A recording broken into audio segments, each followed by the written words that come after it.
হঠাৎ করেই যেন এক অজানা ঝড়ের মুখে বাংলাদেশের রপ্তানি খাত। যুক্তরাষ্ট্র, যে দেশের বাজার বাংলাদেশের তৈরি পোশাক শিল্পের সবচেয়ে বড় ক্রেতা, সেখানেই বসছে শুল্কের নতুন নিষেধাজ্ঞা।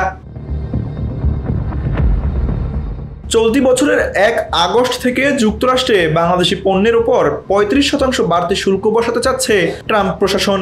আগে এই হার ছিল 15%। মার্কিন প্রেসিডেন্ট ডোনাল্ড ট্রাম্প চিঠি দিয়ে এই সিদ্ধান্ত জানিয়ে দিয়েছেন অন্তর্বর্তী সরকারের প্রধান উপদেষ্টা ডক্টর মোহাম্মদ ইউনূসকে। এই বাড়তি শুল্ক কার্যকর হলে ভয়াবহ চ্যালেঞ্জের মুখে পড়বে বাংলাদেশের প্রধান রপ্তানি খাত, তৈরি পোশাক শিল্প।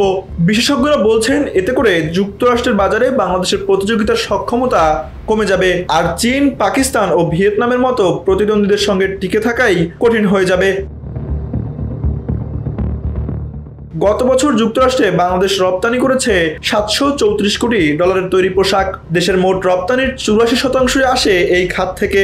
এককভাবে 18% রপ্তানি হয় যুক্তরাষ্ট্রে। এই শুল্ক বাড়ার প্রভাব শুধু আমেরিকাতেই নয়, ইউরোপীয় বাজারেও নেতিবাচক ছাপ ফেলতে পারে বলে আশঙ্কা করছে ব্যবসায়ীরা।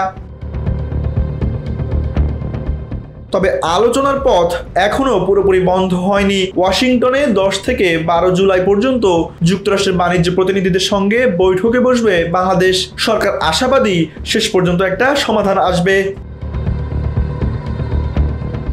এদিকে বাণিজ্য ঘাটতি কমাতে যুক্তরাষ্ট্র থেকে খাদ্যপণ্য, বোয়িং বিমান, তুলা ও সামরিক সরঞ্জাম কেনার পরিকল্পনা করছে বাংলাদেশ। বিশ্ববাজারে প্রতিযোগিতা বাড়ছে প্রতিদিন। এই নতুন শুল্ক নীতি বাংলাদেশের জন্য হতে পারে এক কঠিন বাস্তবতার সূচনা। তানভীর আহমেদ, এনপিবি নিউজ।